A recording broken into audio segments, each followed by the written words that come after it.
Hello, hello. Hello, everyone. How are you? Hoping everyone is able to join us today, and those that aren't, hoping you catch the replay. We would love to hear comments, questions, and contributions. I am Dr. Toni, your host for today. I was asked by Moshi to come and be with you all and have a conversation about positive psychology, incorporating it with parenting, with children. What does it have to do with childhood development? What impact does it have? How can we use it? What are the challenges? What are the benefits? And all those great questions. So as you join us today, know that we want to hear from you. Please feel free to pop questions in the comments. Let us know where you're from, how old your children are. I am a mom myself. I'm also a parenting professional. So I'm sure we have lots of parenting professionals here, as well as parents that are working at home as a parent, full-time parents, all kinds of different backgrounds. So here's a picture of my family that's just popped up. Got my husband, Kevin. He's the tall one. And then my three little ones. So 4, 8, and 12. 12 going on, I don't know, 33. She is definitely her mother's daughter and her father's daughter as well. I actually was a single mom first. And so it was me and my daughter, me and my 12-year-old daughter back when she was a baby. And so I know if we have single moms here or single fathers, single parents, I've been there. And children are worth it. Parenthood is worth it. But I understand that everyone has their own unique situations, their own unique composite of family. And so whatever that is for you, you are welcome here. And we definitely want to hear from you and support you. I have done the co-parenting thing since I was a single mom. I've done the co-parenting thing. So for those of you who are co-parenting with someone outside of the house, there can be challenges there, but positive psychology can actually help us regardless of those family dynamics. And so I've also obviously been in a blended family as a newlywed mom and all of those different seasons of life. So go ahead, put in the chat whatever you want to share with us, whether it's the ages of your children, where you're from, or even some of the family dynamics that make up your unique family. We would love to hear from you. We've got 12-year-olds. Oh, there he is right there with you. 7-year-old son. My son is right about that age. He's 8 now. Let us know what you're hoping to gain here. Let us know what you're hoping to hear about. We love, love, love to hear from all of you. Little one, oh, I love the little ones. I just want to eat them up.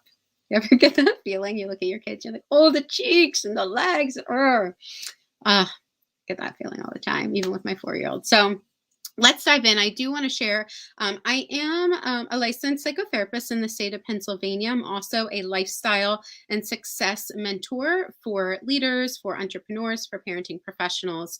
I'm a best-selling co-author, and I am here to have a conversation with you all about positive psychology. I do want to say, just to offer a disclaimer, that although I do have all of those titles and hold those roles, I am a person, I am a human being, and we're talking human to human here. I'm not offering treatment here or medical advice.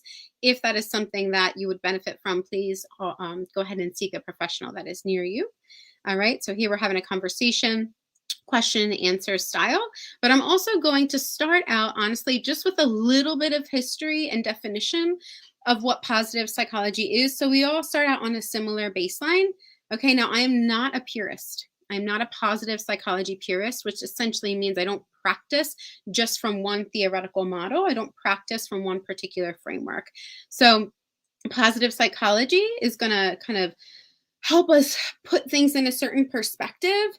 But know that after I go through some of that history and definition, we're going to be shifting into my own purview, my own personal and professional application of positive psychology, which may or may not be similar to other positive psychologist researchers and users that are out there. Everyone can apply this in a different way, in a way that makes sense for them.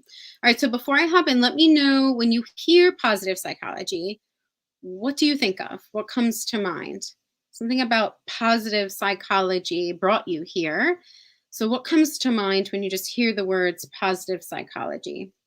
Sometimes I hear things like, oh, it means just be happy, or everything's all good, or act like everything's all good, or there's always a silver lining, or just avoid the bad feelings, never feel bad, push the bad stuff down.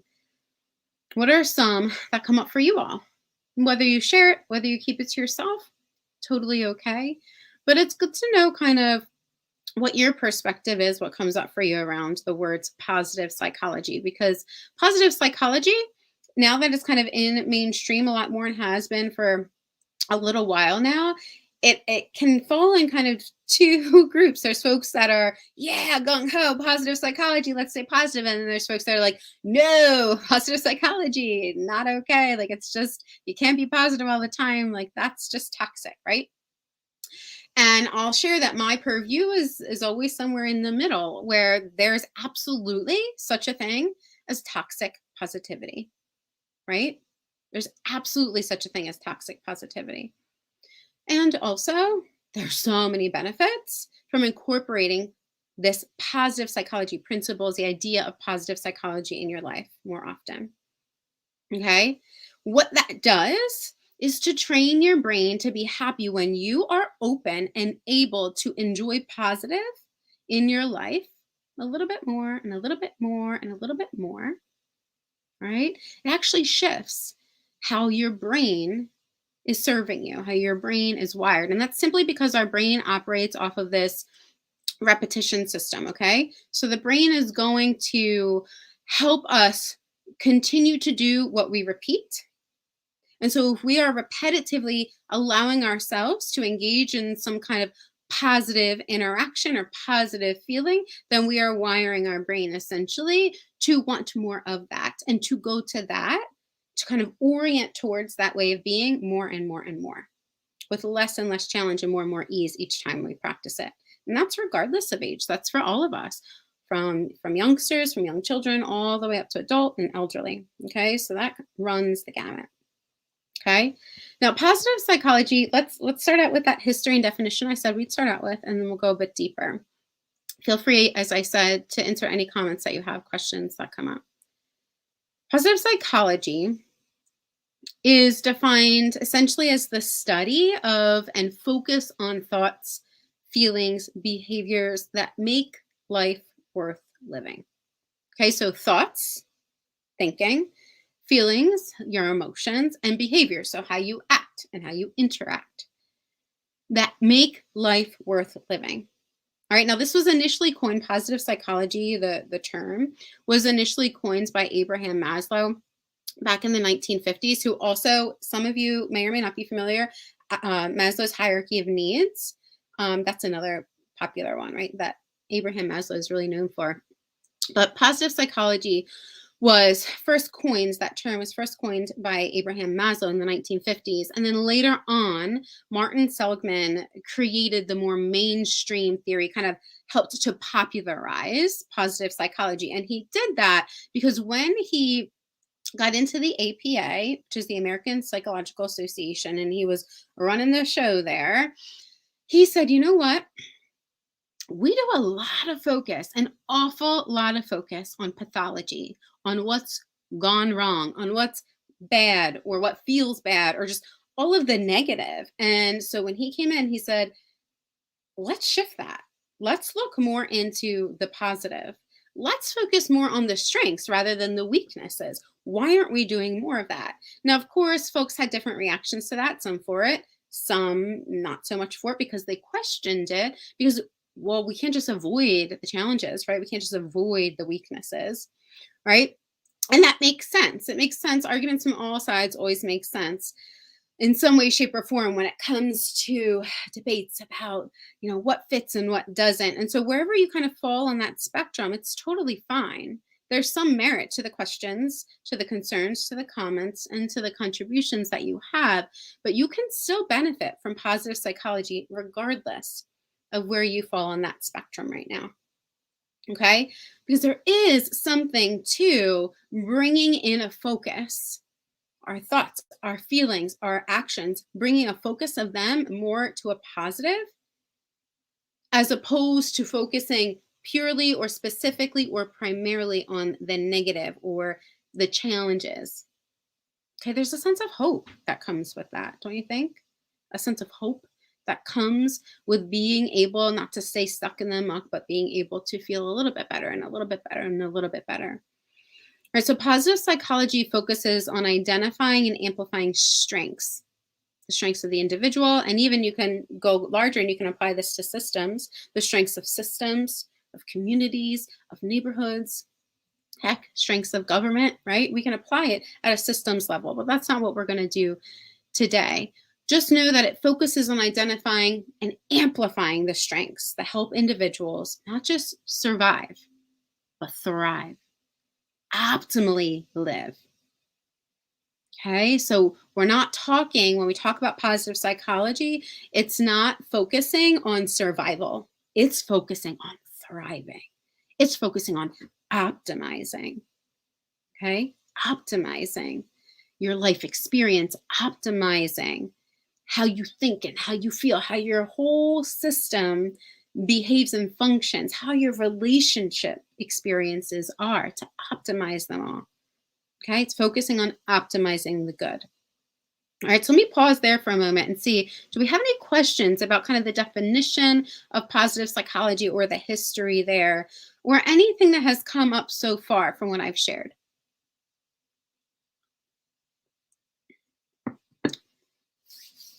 Okay. As those come up, just let us know. There's some interrelated topics that you might hear about and that do matter. They absolutely are connected to positive psychology and the perspective of positive psychology. Like um, when we talk about people's positive traits or positive strengths, character strengths, what do you love about you? What do you love about your children? That's connected topic, right? Viewing situations with optimism. So the sense of having a more optimistic focus in life absolutely is a topic that is right in there with positive psychology. Actually, Seligman, who has helped to mainstream positive psychology, he actually has described himself time and time again as a pessimist, and therefore really having a hard time with getting himself into the positive psychology of things. But because of that background of the grouchy pessimist that he describes himself as, not me, right? He was able to see in his own individual life and then in his personal circles as well, that the benefits of positive psychology can still apply even for the person who identifies as a pessimist, right? Like you can shift, you can learn, you can train your brain and your children's brains to gear more towards the optimistic side of viewing life and situations, and yourself, right? Your child self, you as yourself, as the parent, right? Other topics that are all interconnected here with positive psychology, when we talk about wanting to increase our life satisfaction, so feeling more satisfied or more fulfilled in life, or just your overall well-being, that's all related to positive psychology. Wanting to enhance self-esteem, enhance your self-esteem as a parent, enhance your child's self-esteem, connected, positive psychology, right? Fostering resilience. There's a lot of talk right now in the mainstream discourse about resilience. And resilience also can have those two kind of polarized groups of, yes, focus on resilience, or like, oh, it's not just about resilience, right? And again, the truth is, from my purview, is that there is this in between. There's so much power in this resilience that we can build up for ourselves and our children. And also, there is more to it, right? Like the hard stuff still has to be taken into consideration. We still need to know how to manage that and be able to feel the feelings. And we're going to talk more about that. We're kind of leaning into my purview at this point. Okay, now let's talk about the reach and the applicability. Like who who can use positive psychology? Who do you think could use positive psychology? Do you think it's only psychologists, therapists? Who can use positive psychology in their lives? Who do you think? Or is it only for people that are seeing a therapist or a psychologist or a behaviorist? Who can use positive psychology? What do you all think?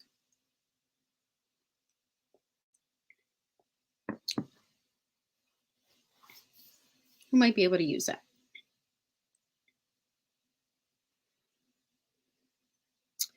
Yeah, everyone. Everyone, right? Everyone can use positive psychology. Coaches can use positive psychology. And here's part of the benefit, which is also going to lead us into some of the challenges, is the reach that essentially steering more towards positive thoughts, feelings, behaviors. The reach of that is available to everyone. Everyone can benefit from that. Everyone can have access to it. You don't have to be a professional in order to learn how to use positive psychology and the tenets of it or anything like that. Right? I'm not even going to go into breaking down all of the different pieces of positive psychology. If you want to, you can Google it. There's PERMA and it breaks down kind of the engagement piece. We don't even need to do all that right now because we're going to have this conversation together and we're going to apply it together, because you don't have to know all of the ins and outs that a professional might have studied in order to incorporate pieces of positive psychology in your life and benefit from them. Because positive psychology doesn't focus on treatment, it's not a treatment model, right? It's not intended to be a specific treatment model, although it can be used in treatment. It is not intended to be a specific treatment model, only for treatment. And it's not focused on trauma either, which means that there is this opportunity to use positive psychology, whether you are a parent yourself, or working with parents, or a coach in some capacity, or an educator, if you're a teacher in the schools, or even an administrator that's working in the schools, or a leader who's working in corporate, or an entrepreneur, right? You can be anyone and use different pieces of positive psychology and apply it in your life and experience benefits. So that's the good news, right? Like that's the good news, is that the reach is kind of far and wide. It's adaptable, it's applicable, the reach is far.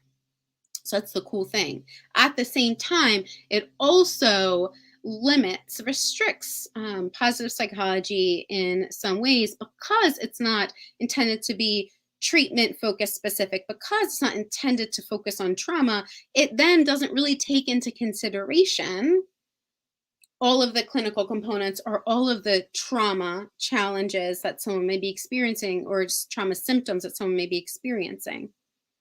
Okay, so it's also, while it's a great thing for the far reach, it's also a thing that makes it a little bit limiting if it's used in something like therapy, for example, which is why I say I'm not a positive psychology purist, right? We can pull in different pieces. You don't have to know everything about positive psychology to benefit from it. You can pull in different pieces from other things in your life that you know and learn about, and they can actually go together. They can actually marry together quite well. Okay. So what are some benefits? What do you all think? Moms, dads, aunts, uncles, grandparents, maybe you're even a child that's on here. Maybe you have teens on here. What are some benefits that you hope to gain by coming here and learning about positive psychology? What are some benefits that you hope to gain? Or maybe just, how do you think positive psychology could benefit? What are the possible benefits? What do you all think? What do you all think? What are some benefits that might come from the use of positive psychology?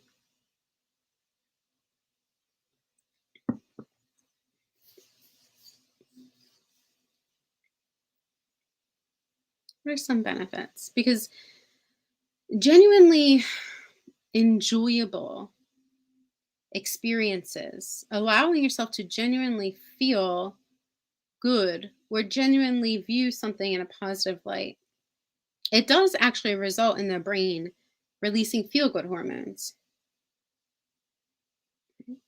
That happens when we use positivity in our lives. Only if we genuinely feel that positive experience, not if we like try to fake it or force it upon ourselves or someone else. But if it's genuine, if we can genuinely shift into a place of feeling positive, of seeing positive, of doing positive because we want to, because it feels good. If we can do that, it does result in brain change. It results in our brain releasing feel good hormones, feel good chemicals. And those feel good chemicals tell our brain, we want more, we want more, we want more. This feels good, this feels good, this feels good.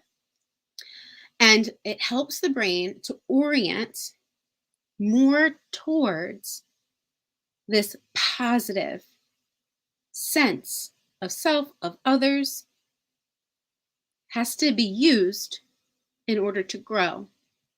Right? That's how our brain works. Has to be used in order to grow. Right? Allison says, I think a benefit as a parent is allowing yourself to enjoy the little positive experiences when we are so busy. And so what I hear there, Allison, thank you for sharing that, is that it's a good reminder to help us slow down and enjoy life, right? Kind of like that cliche saying of stop and smell the roses, right? Right? That's an absolute benefit. It helps us to enjoy more of life. That is a benefit, a direct benefit of if we practice more positivity in our lives. All right, other benefits are overall increased well-being, mental well-being, emotional well-being, relational well-being. So it actually can enhance our experiences, our positive experiences in our relationships with others, as well as our relationship with ourselves. And again, this applies to all ages, because what we have learned over the past few decades is what scientists used to believe about the brain not being able to change once it was into adulthood is kind of solidified. This sense of like, I'm stuck in my ways, that kind of idea, that framework is wrong. It's wrong. What we've learned through neuroscience, through research in the past few decades is that that is not correct. Our brains are able to change all across the age span. So we, no matter how old we are, no matter how stuck in our ways we think we might be as parents, right? No matter how much we think we might be turning into our own parents, even though we don't want to, we can retrain our brain to be able to experience more satisfaction, more feeling good. That enhances our overall well-being. It enhances our overall well-being. And this research extends well beyond positive psychology. There's so much research out there that supports that if we can slow down a little bit, right, and find a way to feel positive, truly feel positive. Again, this is not that fake or forced stuff like, oh, I should feel grateful, I should feel better. Not that. But like, no, actually, when I slow down and I look, oh, I had a picture of my kids. Is this still there? And I look at this maybe picture of my kids. I look at it. I'm like, oh, I am so glad I get to be their mom. I appreciate them so much. Right? Did that take 10 seconds? And what I just did, you can see my tears, yeah, I got a little watery in my eyes, but because I genuinely felt that. You see how quick that happened? I genuinely felt that right then and right there. I helped my brain send feel good hormones, feel good messages throughout my brain and body. And the more I practice that, even only for a few seconds a day, the more I practice that, allow myself to feel good for those few moments, the more my brain is going to serve me in helping me feel good, even when times get tough. If we don't practice it when times aren't tough, if we don't practice it on the norm, on the regular, then it becomes very challenging when times are tough to try to orient to that more positive perspective. Does that make sense? Right? So there are so many benefits that come with, even if we don't look at positive psychology in a purest form, even if we just take pieces of it and apply it in our lives as parents and with our children, the benefits are almost countless. But other ones are that we will just feel better more often. And if I, as mom, feel better more often, you better believe I'm going to show up with my kids feeling better more often. So they're going to feel better more often too, because they're going to feel me. They're going to feel the difference. They're going to feel my presence. They're going to feel my positive sense of self. There's also research that supports that when we are in an emotional state, an elevated emotional state, positive or not positive, the ripple effect of that, the energetic ripple effect of that is felt by the people close to us, right? If you're in a bad mood or your kid is in a bad mood, don't you feel that? Don't they feel that? Right? But if you're feeling good, even if your child is having a hard time, if you're able to find yourself, to get yourself, to move yourself in a place of feeling a little bit more positive about the situation, you are better able to support your child in that challenging moment. Right? True? Other benefits are that it overall just reduces stress, irritation, and anxiety when we practice just a little bit of positivity. We'll talk about ways to practice this together today. Talk about practical ways to apply it, right? Because practicing little bits of this positive psychology in your life helps with increasing your mental well-being, helps you feel better, helps reduce stress, helps you like not feel so irritable, then it also is going to show up in your performance. Performance being how you're showing up like behaviorally in any place, whether that's at work or whether that's at home or whether that's out in the community. It allows you to be more present and more focused when you practice it, not when you do it once or twice, right? Like when you practice it on an ongoing basis. If you're able to be more present, feel more focused, feel less stressed, aren't you going to communicate better? If your kid's having a really hard time or pushing back against you really hard, I'll tell you my daughter right now is in that independent, like that teen independent, like I'm going to do what I want to do, right? Like she's finding her sense of independence that is developmentally appropriate for her. That doesn't make it any less challenging, right? Right? So if I'm practicing bits of positive psychology in my day-to-day life, which I do, I'm going to be able to better communicate with her when it's really like, okay, she's having a hard time right now. She's having a hard time right now. Right? Or my 8-year-old the other day was feeling really sad. He just was feeling really sad. He didn't know why. He was just feeling really sad. He felt like the world was out against him. He felt like everything was going wrong for him. He was just feeling really, really sad. And you know what I was able to do? Because I didn't get sucked into his sadness, because I have put in a practice, a daily practice into my life to be able to find a baseline for me that feels more positive, more grounded. I was able to sit down with him and be present with him, even while he was feeling the way he was feeling. And he was feeling pretty yuck, right? And walk him through feeling that sadness, not fighting it, but feeling it and getting curious about it and letting it be okay and allowed that he felt the way that he felt. Even if he didn't have words for it, it was okay for him to feel that way. And I was right there with him. And because I was able to be there with him, present and grounded, he moved through the sadness. And at the end of probably about like 10 or 15 minutes, we sat there together. He said, "Thank you, Mom. I feel so much better." Right? Now, if I had gotten sucked in because I was so stressed out because I wasn't practicing any kind of grounding in myself, any kind of positivity that helped me reorient myself in the midst of challenges, then I might be kind of frustrated. What are you sad for? You have a great life. You have a home. You have food. I just, right? Like, right. We could get into that very easily because us as parents, we have other things going on, don't we? We got other things to take care of, don't we? Life can get stressful, can it? Right? So the positive psychology pieces that we can pull in little bit can go a long way in helping us not let the stress take over, so that we can be more present, be more of who we want to be as a parent, model that for our children so they can be more of that for themselves as well. And that absolutely is going to boost our confidence and theirs too. Any questions about any of that?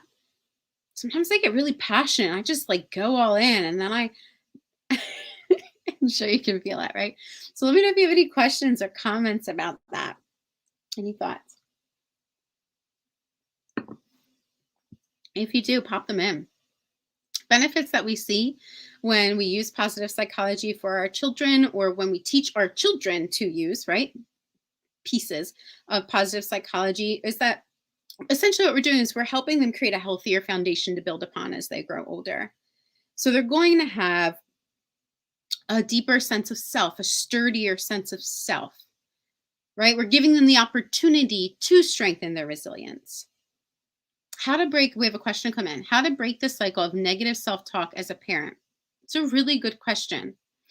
And so the negative self-talk, I would encourage you to get curious about what particular topics are coming up around that negative self-talk, if it's more general, if it's more specific.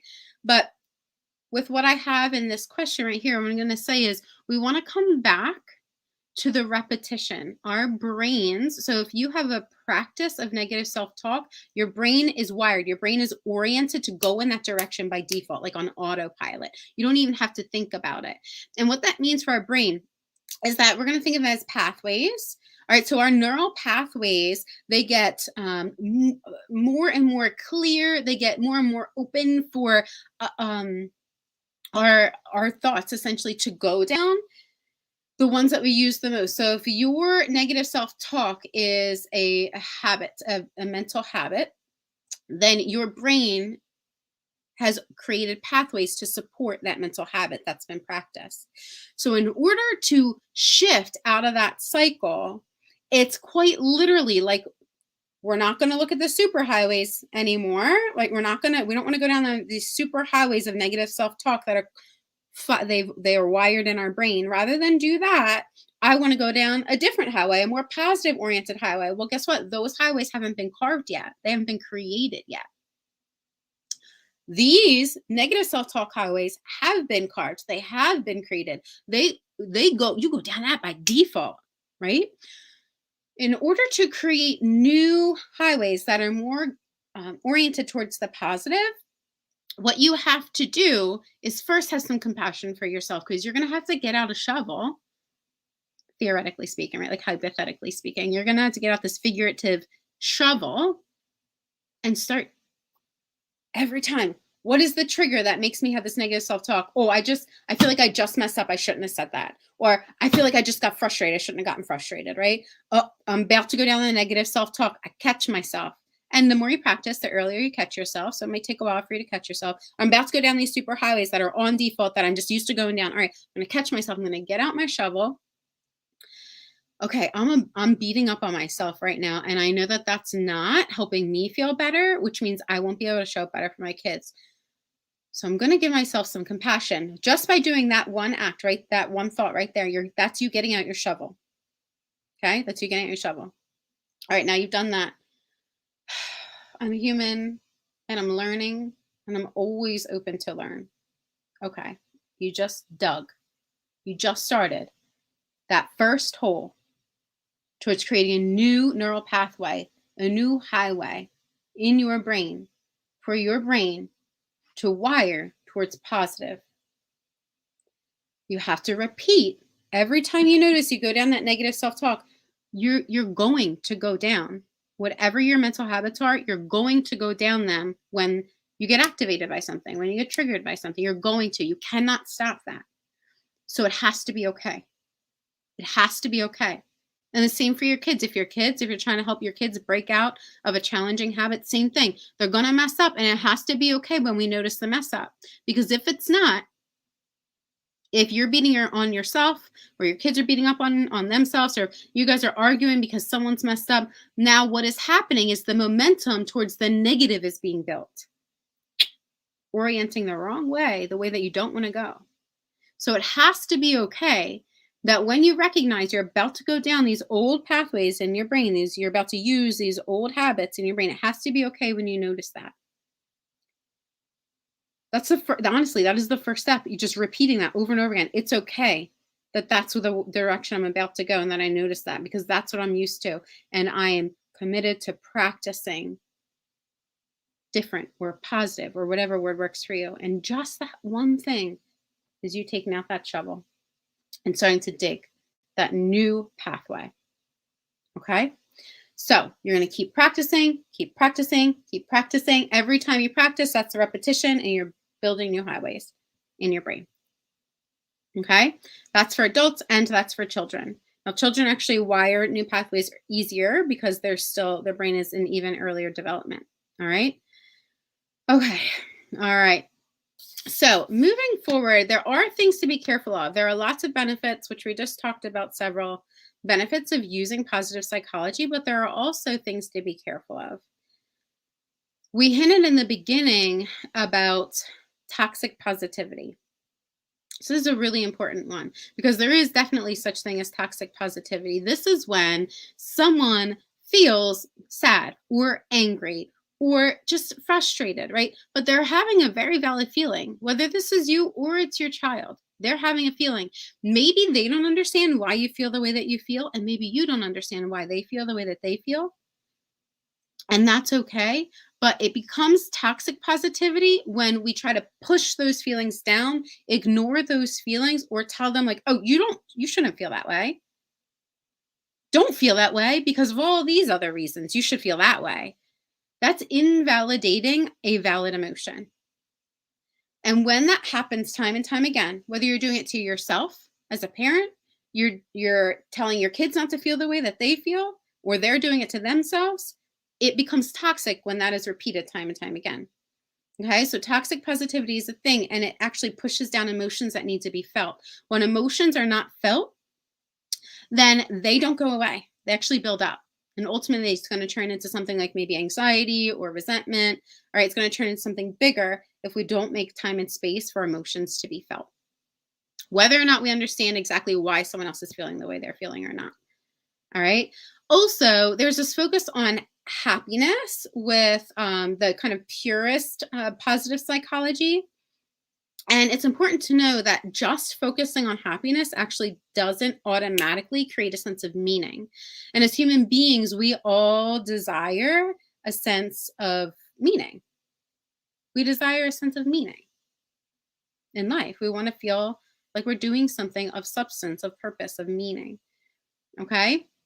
And so we don't want to just focus on happy. We also want to be able to focus on what is meaningful to us. What is meaningful to your children? Have you asked them? Do you know? Do they know? Right? And so not just what's going to make you feel happy in this one moment, right? Not that's not, because happiness is fleeting if it's just about like this object, if that I get is going to make me feel happy. That's not what we're talking about here. Right? So we want to be careful about just focusing on happiness because that's not going to create a sense of meaning. And we all have a desire to experience meaning. And as I shared before, it's really not trauma informed or trauma focused or trauma sensitive. And so if someone has experienced trauma, then we need to be able to pull in aspects of other models, frameworks, maybe even spirituality, depending on who you are, in order to navigate that. Okay, so just staying positive and ignoring symptoms of trauma isn't going to make those trauma symptoms go away. All right. Okay. If there's any questions, go ahead and pop them in. Yes, so far, what we've talked about applies to both children and talks about how it applies to adults. We have a question. Can you talk about the connection between positive talk and kids' confidence? I also have a teenager, and this is so hard. So teenagers in particular are really in a place where they're asserting their independence so they can figure out who they are. And in that figuring out who they are process, they are looking all around them, especially at peers and things like social media, if they have access to social media. But they're looking all around them now outside of just the immediate family unit. And so their confidence, if they're looking outside of themselves to find approval, if they're looking outside of themselves to feel confident, one of the best things that we can do is first validate the whatever emotions that do come up for them, right? So it makes sense that you would feel frustrated, or it makes sense that you would feel embarrassed, or it makes sense that you would feel this way given everything that you just shared with me. So let that be okay. We have to let the emotions be okay. And again, this is my purview. This is not the positive psychology purist perspective, but I'm going to tell you from all of the teens, children, families, special education, and individuals in special education, teachers, administrators, like all of the folks that I have either worked with or consulted with in some fashion. This is always a thing. How you feel has to be okay, because the moment we fight with someone about how they feel, or you fight with yourself about how you're feeling, it's like adding gas to the fire, right? So, first, what I would say here, Allison, is however your teen is feeling, it has to be okay. We have to let that be okay. We're not going to fight with the feeling, if that makes sense. It's only going to make it grow bigger. Okay.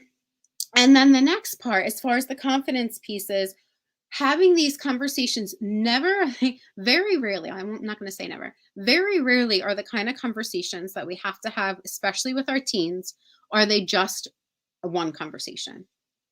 Typically, it's bits and pieces that goes on as a series, because typically a teen is not going to be open to receiving all of the information all at once and all of the support all at once.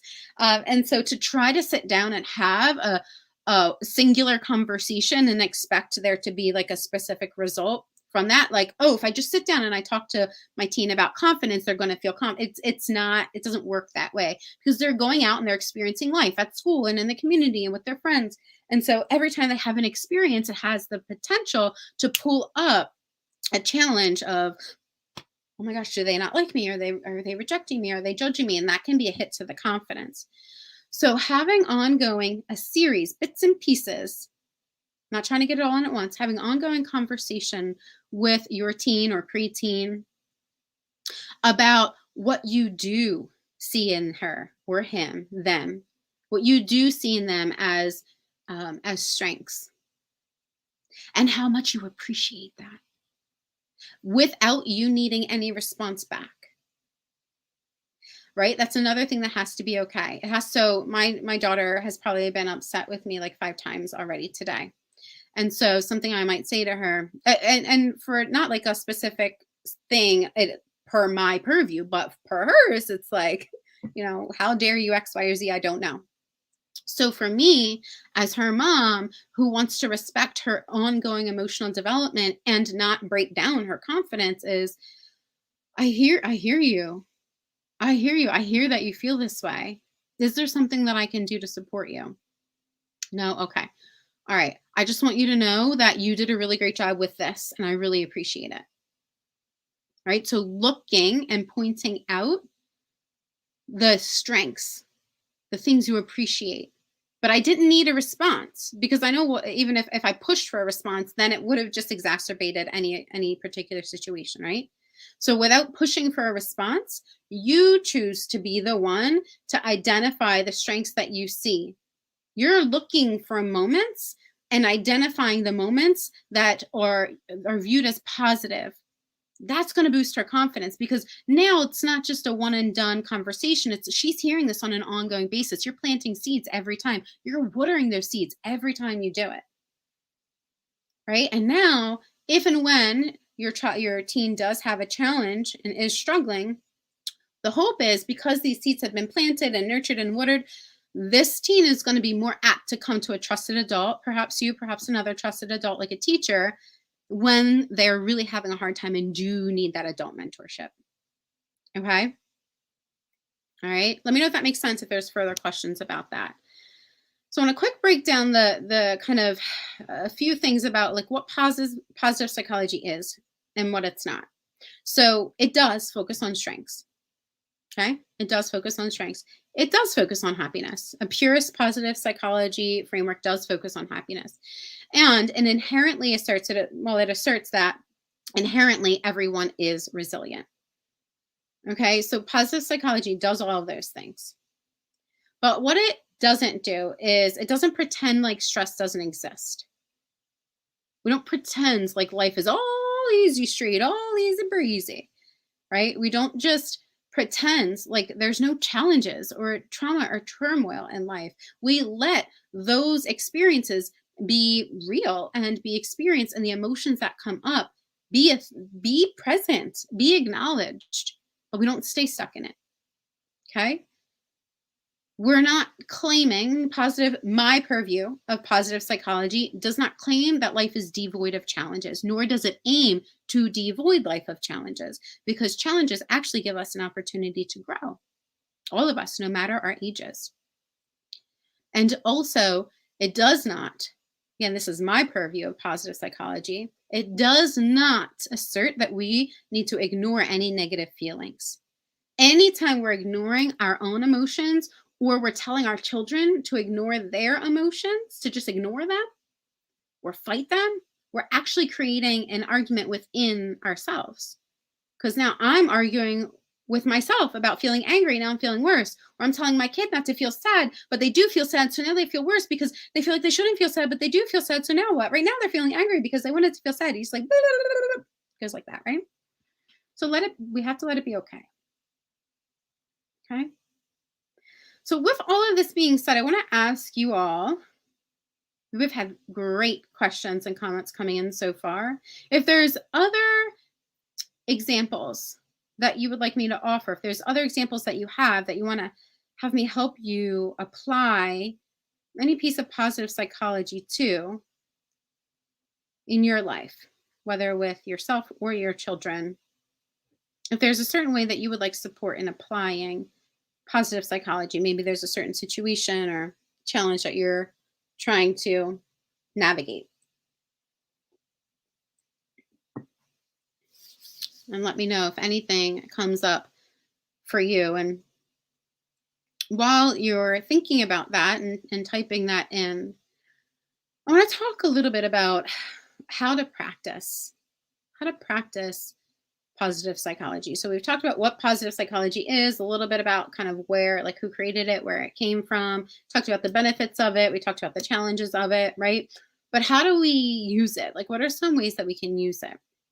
And we've applied it in a few examples that have been shared so far, which you're all amazing. Thank you so much for sharing your bits and pieces of your life with us and asking those questions. I know that's really courageous to do. So thank you for doing that. Let's talk about how we can practice even more, how we can practice some pieces of positive psychology, how we can apply it in our lives amidst stress or model it for others, whether for our partner or for other family members or for our children. And I want to start with just kind of making a little bit of a blanket statement, which I don't usually make blanket statements, but I want to start just a little bit there, is that mindfulness is one way of bringing positive psychology to your life in a very simple fashion. Any form of mindfulness. Because mindfulness is about being present in the moment without judgment. And so, remember when I showed you this? I wasn't meditating, right? Like that was not a meditation, but I was mindfully focused on this picture and how it makes me feel, right? And it didn't take long. Mindfulness, a little goes a long way. And guess what? You got apps for that. Now, you don't need apps for it, but I would be remiss not to mention that since I'm on here with Moshi, who's also connected with the Calm app, right? And so those are mindfulness and meditation supports that you can use that help to facilitate positive psychology in your lives. Just a little bit at a time, a little bit at a time. If you practice that little bit at a time, you're helping to create a new baseline, new framework to use, to access, so that when things do get challenging, you're more likely to shift in this more positive direction instead of use the old stories, the old mental habits that maybe are geared more towards the negative. Okay? All right. And so I'm going to share a few other things that you can do.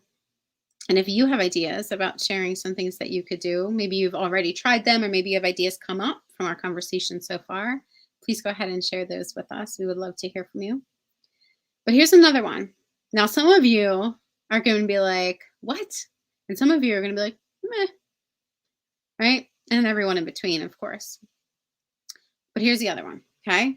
One way that you can start implementing positive psychology in your life as a parent, this one's for you parents in particular, it's going to trickle down and support your kids as well, is to every single day dedicate some time for yourself, to yourself, by yourself.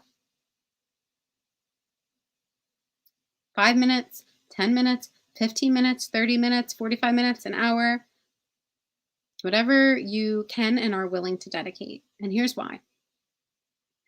Because if you're constantly in the hustle and the bustle and the chaos of what it is to be a parent, to be a working parent, to be a single parent, whatever framework of parent, whatever dynamics you have as a parent, when you're constantly in the hustle and bustle of that, constantly,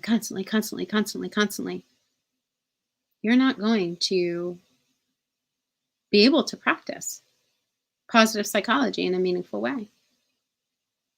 Because you're on E. You're running yourself on E.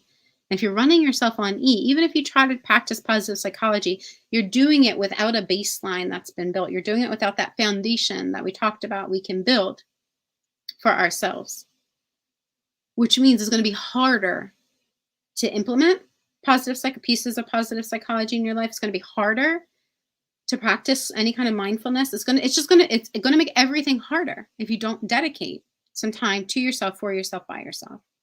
It makes it harder. And so while it might seem impossible or impractical or selfish to say, no, this is time for myself, it's actually quite the opposite. It is necessary.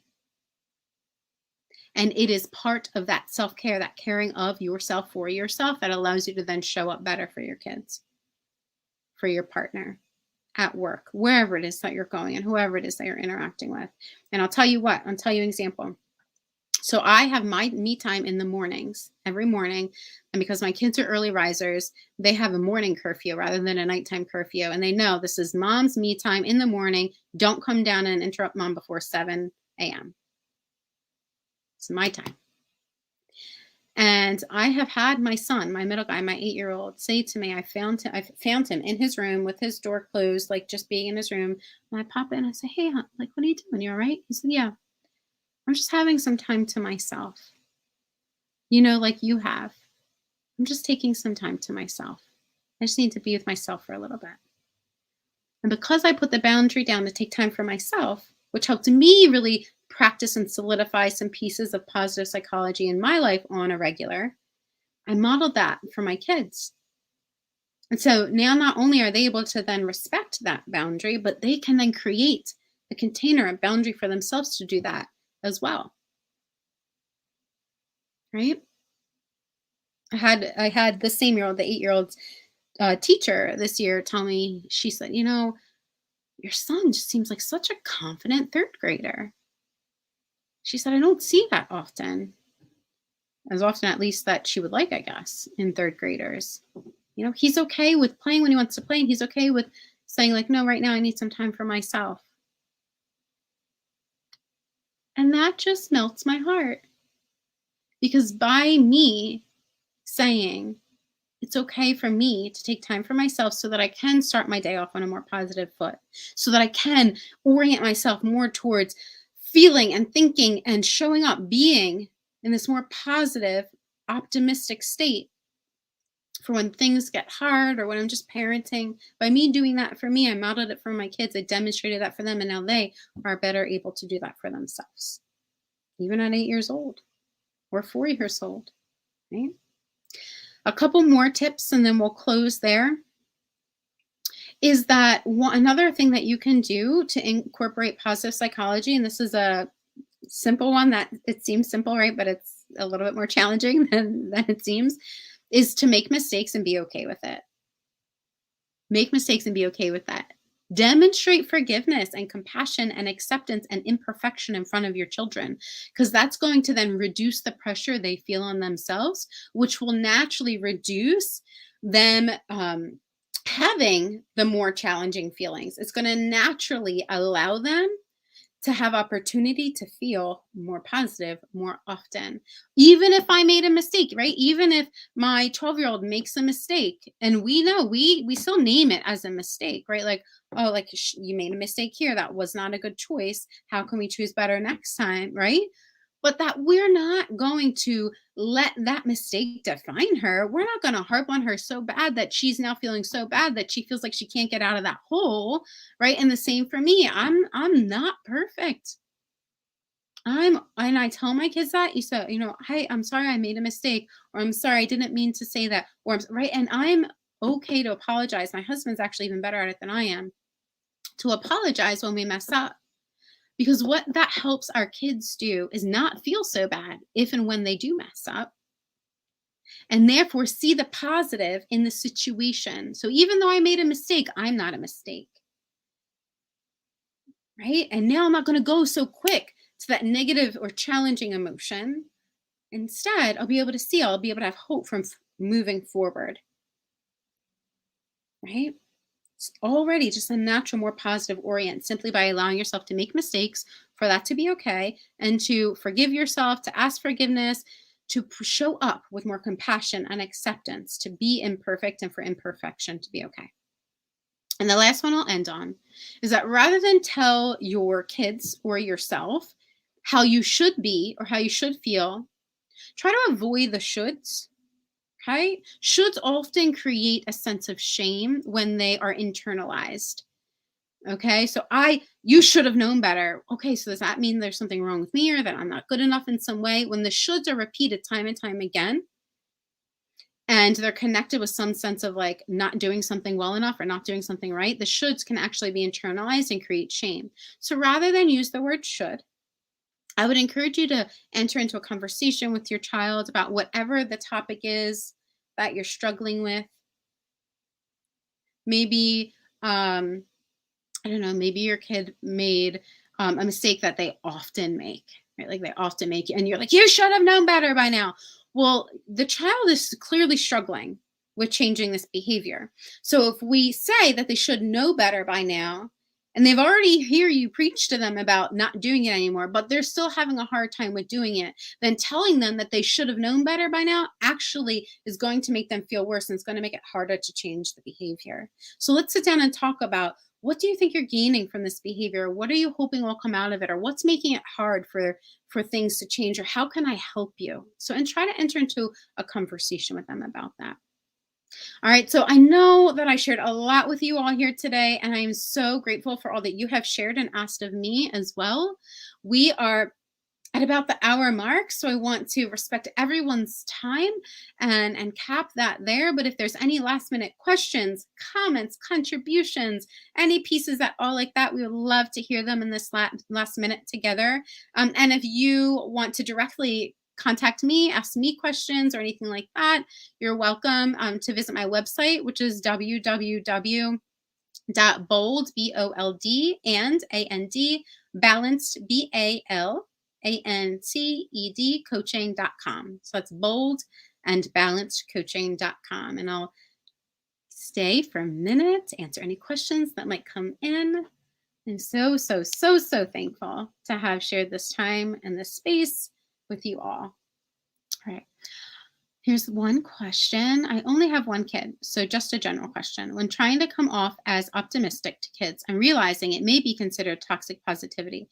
How can people pivot and be better for kids? So that's a good question, and that connects with what we talked about for sure, right? So if my kid's throwing a tantrum, so if it's a young one, like a toddler, if they're throwing a tantrum, and I'm like, don't feel that way, or you should feel better, or maybe I am otherwise trying to distract them away from feeling that feeling, then it can seem like toxic positivity if we're kind of we're shushing the feelings that they're having, right?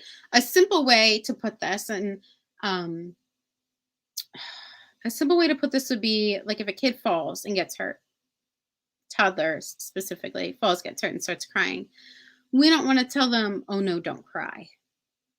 That's a really valid reason to cry, right? But we also don't want to be like, oh my gosh, this is so horrible, and get swept away in the stress of it all, because now we are of no balance to them, right? So we have to find that happy medium of, oh yes, that looks like it's painful, but we're going to fix it up. We're going to fix it up. We're going to help it feel better. It does look like it hurts right now, but we're going to help it feel better, right? So this is very situational, but we want to use language that allows us to honor the emotion without staying stuck in it as if there's no other way to move through it. So we want to honor the emotion and also be that balanced support, that sturdy support, that while they're feeling the overwhelming emotion, they know we're not going to go topsy-turvy or go too rigid. They know that they can lean on us and they can come to us with the emotion they're feeling, and we'll be able to still be an individual ourselves and offer support. So I know that that is not exactly going to clarify every situation for everyone in that particular circumstance, but you have to find the delicate balance with your own language, your own words that work for you, so that you can honor the emotion and then also be that kind of beacon of hope for forward movement. And that's not necessarily all going to happen at once. You might honor the emotion first, and you might need to honor the emotion for a little while if it's something that's really, really challenging, right? But just caution that you don't get sucked all the way in and lose your footing, and now you are overwhelmed with emotion too, and then can't be of that support to your child. All right, so you're going to demonstrate your emotional strength while allowing them to feel the emotion that they're feeling. All right, y'all. So thank you all so much for having me here today. I appreciate it. I am so glad to always have parents that are out there looking for better ways to support themselves and their children. That's how we create a better world. If we're able to create leaders that are able to stand sturdy in themselves, as well as those that they support, then we create a better world through that ripple effect. And you as a parent, you're a leader. You're a leader in your own right. All right. So thank you all for sharing this time with me. See you later. Have a good day.